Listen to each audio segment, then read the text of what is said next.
morning, it's Yvonne here to do your What's Cracking reading as I do before I go any further. Thank you so much for your support, and thank you for those who've supported me on my new channel. I know that I recognise your names over there too, so if you've gone over and joined the Aussie Goddess Astro Tarot, thank you for supporting me. Oh, we have the Empress jumping out. We're going to use a pagan tarot today for your reading. I sort of got to thinking yesterday about, how the readings probably don't relate to everyone each day I get on. And I know that. I know that all the way through. Sometimes people actually tell me they don't resonate, but it's not necessary to do that. If the message isn't for you, then there must be another message somewhere else, or another day might be your day. But it really got me to thinking about, I mean, I could read 20 different readings in a day and still not get the messages to you that you need to hear. It's just whatever comes through in the energies. So that's what I follow. I have had a little bit more demand for the life coaching lately as well. So if you're interested in life coaching, I'm probably not going to start new programs now till the new year, but I might put out a few programs at the lesser cost in the new year. So if you are interested in having some coaching sessions with me or working on a particular I guess issue or problem you have, then let me know and we can organize something in the new year. Is there anything else, Yvonne? I said yesterday I'm taking a few days off between the 22nd, I think 22nd, 23rd, 26th, 27th, somewhere around there. So sort of the Christmas period itself. So if you do want a reading with me, make sure you hop in and book in for when I return. And that reminds me to go and block that out in the calendar for the booking calendar. Alrighty, let's get into this reading.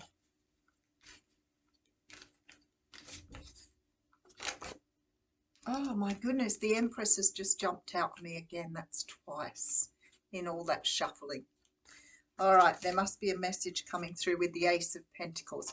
Okay, so when the Ace of Pentacles comes through, it usually means that you've got a brand new beginning, and it's usually in relation to some sort of resource. So sometimes it can be a new work offer, other times it could be a new relationship offer, but something long-term, something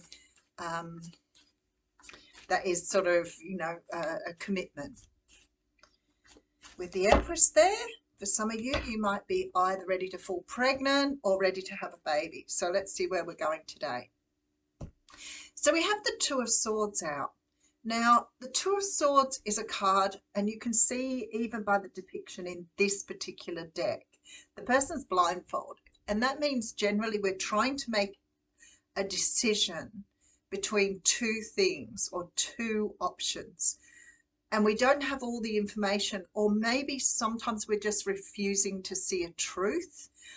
That's why we have our eyes closed. Now, the thing is with this card, the thing to note most is the swords are crossed across her heart, and in the traditional tarot too, which means that this decision is a difficult decision to make. You have very little information coming through, or you don't want to see the truth of something, which might mean, that you've got to cut something out or have a conversation that's really uncomfortable. Whatever it is, you are in the process of making that particular decision. Out of all the decisions with the twos, for me, this is the most complicated one because it often has you sitting on a fence where you may go backwards and forwards. You may cycle that decision because you don't really want to make it, but you know you have to. So, for example, cutting someone out of your life when you may feel love for them, but they're not adding any value to what you want in your life. So that's what's going on here. So we could be talking about a King of Swords, Libra, Gemini, Aquarius energy. Not necessarily is a person one of those signs. If we were to talk about the attributes of a sign, very often when I get the King of Swords, it's a more cold energy. It's not engaging. Sometimes if he appears in the reverse, I sort of see him with a lot of narcissistic tendencies, selfishness, coldness, emotionally unavailable.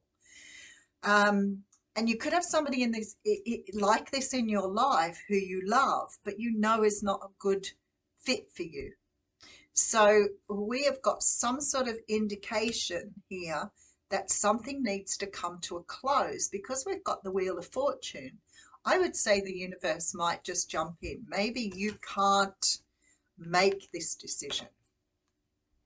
You know, sometimes when we are in situations where we're unable to make a decision, the universe will sort of orchestrate something else to happen so that the decision is made so much easier for you. Like, for example, you may be dealing with someone who's emotionally cold, who you're not sort of gelling with, you may catch them out with another person, or you may find something out about them that you didn't know before.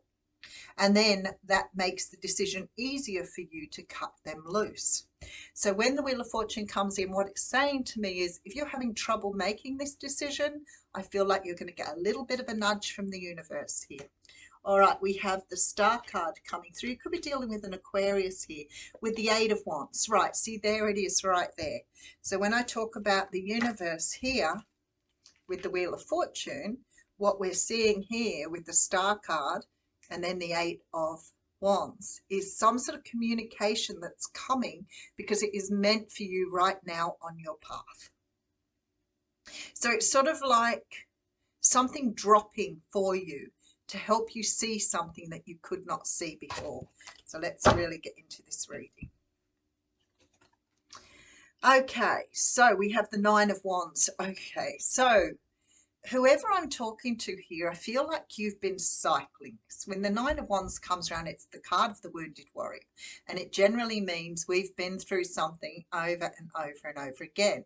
Now, I have to say to you, it may not be the same person you're dealing with, but maybe you're meeting people who are very similar to the people you've dated before. Now, for anyone who's dealt with somebody who's had a narcissistic personality, sometimes you can keep repeating that. So you come out of a relationship and you meet somebody else, and then all of a sudden all the signs start to appear again.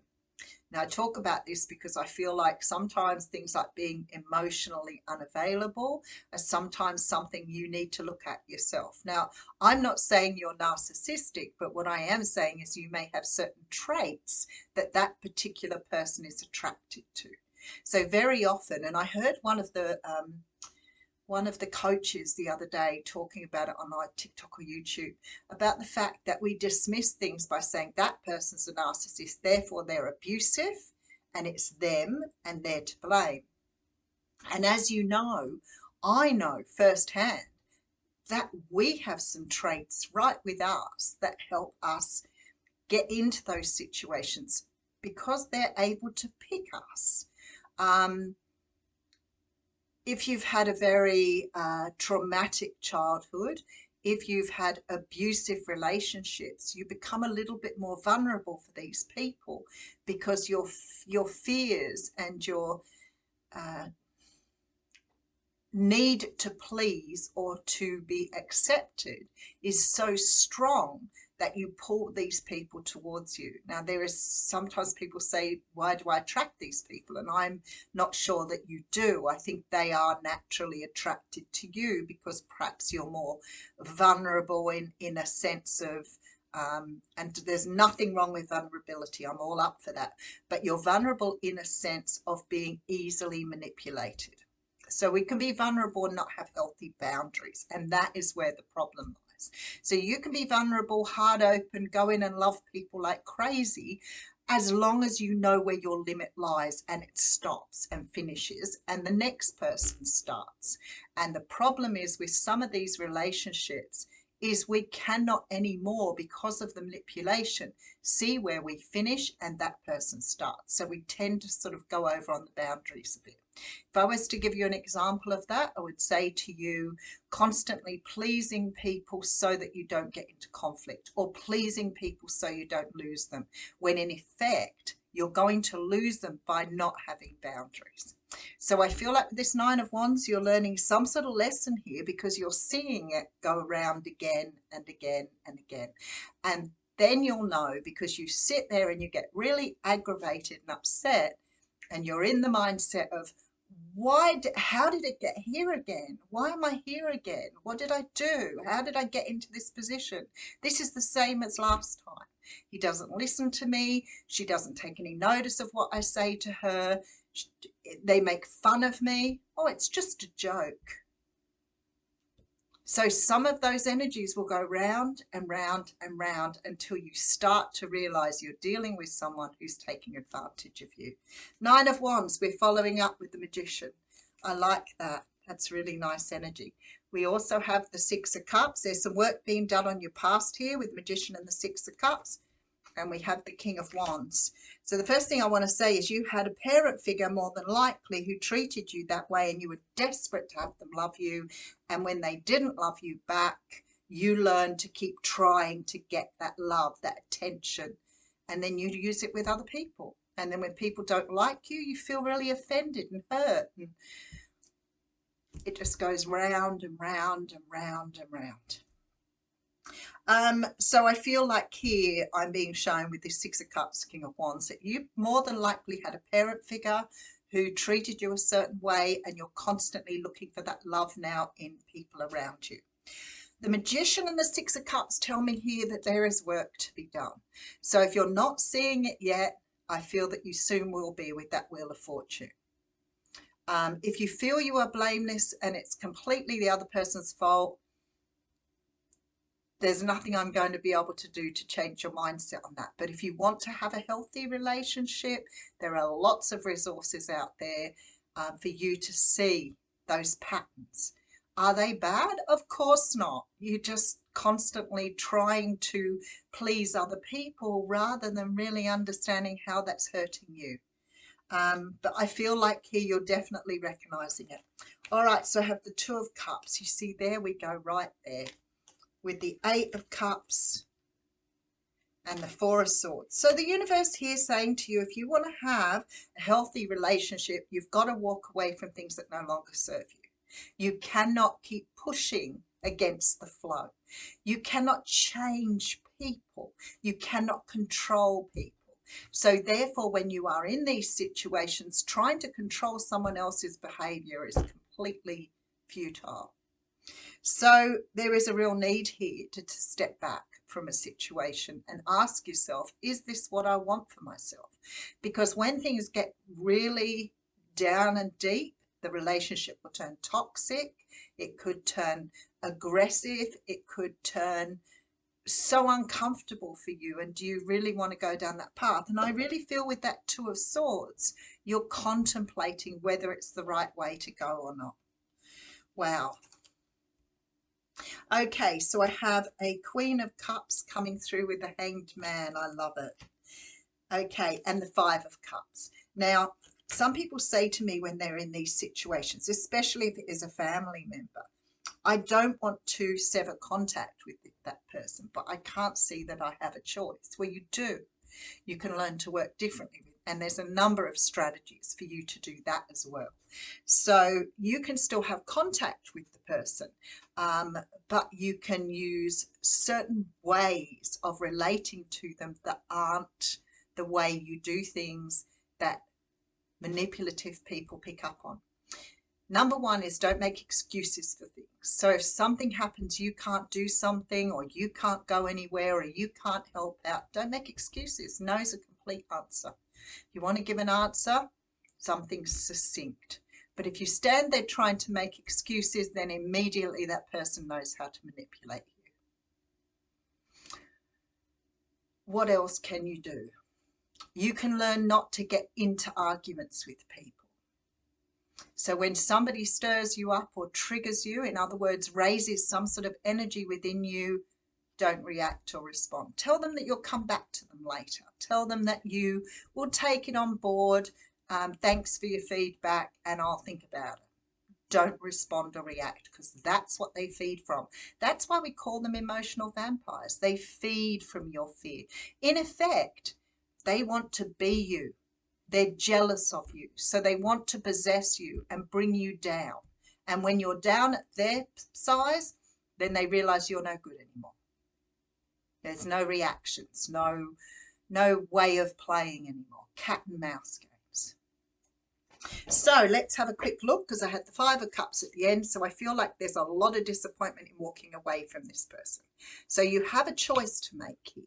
I feel like it's about somebody who's either cold, manipulative, maybe a little narcissistic. And I feel like the universe is going to help you here.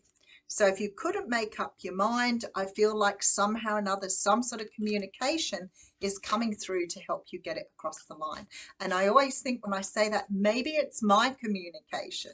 You know, maybe it's me talking about it and you go, oh, finally, I've got it now. I understand. And I hear people say when I'm talking about these things, and I say to them, don't argue with the person. And they say, but I need to stick up for myself. That is your biggest fault. That is your biggest fault, because the moment you start to show emotion, you're easily manipulated. The moment you get low, you're even more easily manipulated. And the moment you hit rock bottom, you're no good to somebody anymore. So they just put you in the corner. So that's why relationships turn toxic. All right. I feel like here there's a lot of energy around, especially with this sort of energy of the Hanged Man and the 4 of Swords, in taking time out to really look at things from a different perspective.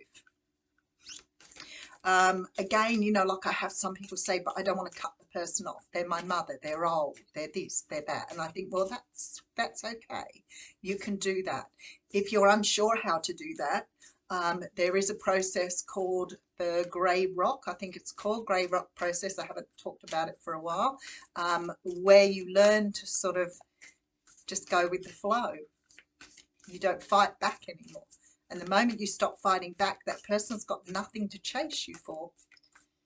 But they like the attention. Oh my goodness, they like the attention. We're having trouble pulling a card. Oh, the answers you need are coming. Yes, that's what I said to you. I feel like the universe is going to show you something here. Full moon in Gemini. And I have a feeling that we have a full moon in Gemini at the moment, or roundabout now. Communication is key. That's the new moon. This card is a reminder that it's important to speak your truth, which we all know. But remember, your words have consequences and impact your listener right now. You need to guard against indiscretion. The answers you need may well come soon. The issue you're facing could well be one or a few conversations away from being resolved. If you're inquiring about a love situation, a little flirting may be called for. If you're in the middle of an argument, this card comes to you as a reminder of the very old non-Gemini message, least said, soonest mended. It's good to talk, but be careful you aren't causing any issues with your words. Words have enormous power. As metaphysician Florence Scovel-Shinn put it, your word is your wand. You create magic in your own reality every time you express yourself. So it says, have an important conversation, but stay calm. Keep your emotions to one side if you need to talk to someone. We are really poor when we've had traumatic beginnings to our lives. We're very, very poor with our emotional responses. Don't be superficial, be direct. And I feel like here, the other thing is, if you're dealing with this at work, you may start to understand what I'm saying. Somebody may be riding your back at work just to get your responses. All right, I will leave you with that. Have a wonderful day.